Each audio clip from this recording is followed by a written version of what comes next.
Hello everyone, welcome back to another video, and today we'll be learning about the story of Tae Crowder, a running back turned NFL linebacker. So at the start of the 2016 season, Tae Crowder was a redshirt sophomore running three-star running back recruit from Georgia, and he was behind Nick Chubb, Sony Michel, Brian Herrien, and Elijah Holyfield on the depth chart, with DeAndre Swift as a commit to Georgia. So certainly a whole stable of running backs ahead of him. So he realized he had to switch positions in order to get any sort of playing time. And in the background, we have his high school highlights. As you can see, he was definitely no slouch at running the ball. But he realized if he wanted to play for Georgia, he had to switch positions. So he decided to make the transition to linebacker. But obviously, with the likes of Roquan Smith and Lorenzo Carter, Davin Bellamy, etc., that wasn't exactly an easy transition, and he played primarily on special teams for Georgia.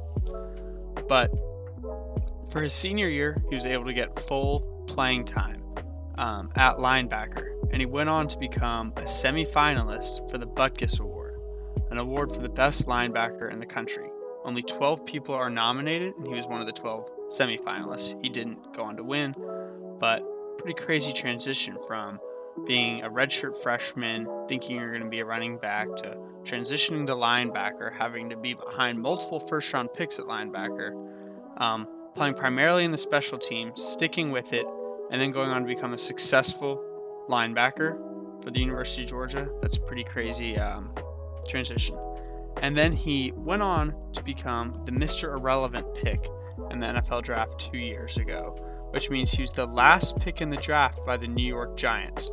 And so I was doing some research on the Mr. Irrelevant pick, and since 2000, basically there's only two even somewhat relevant Mr. Irrelevants. And that's Mike Green for the Bears in 2000. He was a defensive back that ended up having a very successful career on those good Bears defenses. And then Ryan Succop, who's the kicker for the Bucks, successful kicker, but it's not too uncommon for a kicker to be picked in the 7th round. However, since 2000, essentially every single player has either not seen the field, or if they have, played very limited snaps, recorded maybe less than 10 total tackles or 3 total catches in their whole career. So being drafted in the 7th round, especially the very last pick of the 7th round, is almost a guarantee that you're going to be on the bench, on the practice squad, and out of the league within 2 or 3 years. But Tae Crowder was able to prove all of history wrong by not only making the final cut and making the team, not just being a practice squad player, but becoming a starter. And in his rookie year, in 11 games, he ended up starting in 6 games. And in his second year, he played and started in all 17 games, recording 2 interceptions, 6 pass defense, 1 forced fumble, and 1 fumble recovery. He also amassed 130 total tackles. And I was checking his PFF rating, which sadly isn't too good. He ranked last among all starting linebackers. Take PFF as you will, take it with a grain of salt. So certainly maybe not the most effective starter in the NFL, but or far from it. But still, like I'm saying, to go from the last pick in the draft to actually making the final roster is a feat in and of itself that very few Mr. Relevant players can say they've done. And then to transition that into a full-time starter, starting in every single game for the year, is essentially something that 1 or 2 players have done in the past 20 plus years.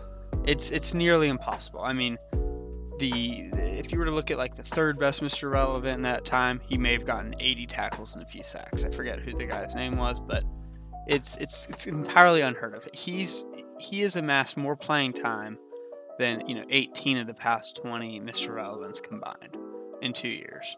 And so to go from running back to linebacker is not only a crazy feat, but then also to be a semifinalist for the Butkus Award and get drafted and make a team and then go on to play every single game, start every single game your sophomore year in the NFL is absolutely crazy. So I'm excited to see what he does with his career, but I would like to leave the video with probably his most impactful play, and that was when he was on special teams at Georgia. In the Rose Bowl, the Dogs were down 31 to 14 to Baker Mayfield's Oklahoma.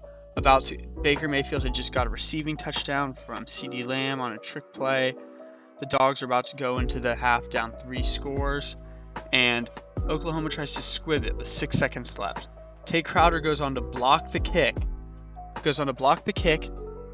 and Rodrigo Blankenship kicks a 55-yard field goal to cut the deficit to 14 points, going down only 2 scores. The Dogs go on to win in double overtime in one of the best college football games in the past 10 years.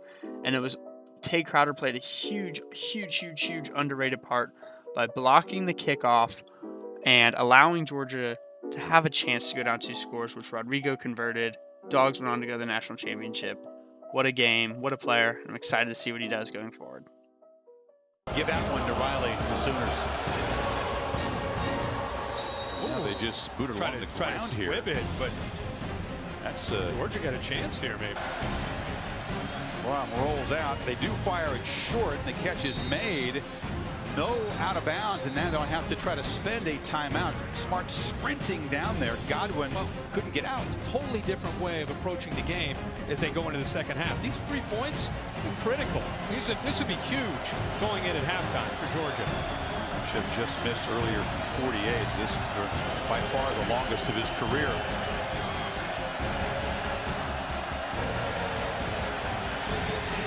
Steps into it and drives it. Wow, hot ride. Comes up with 3. That's a Rose Bowl record. And Oklahoma made to pay for that.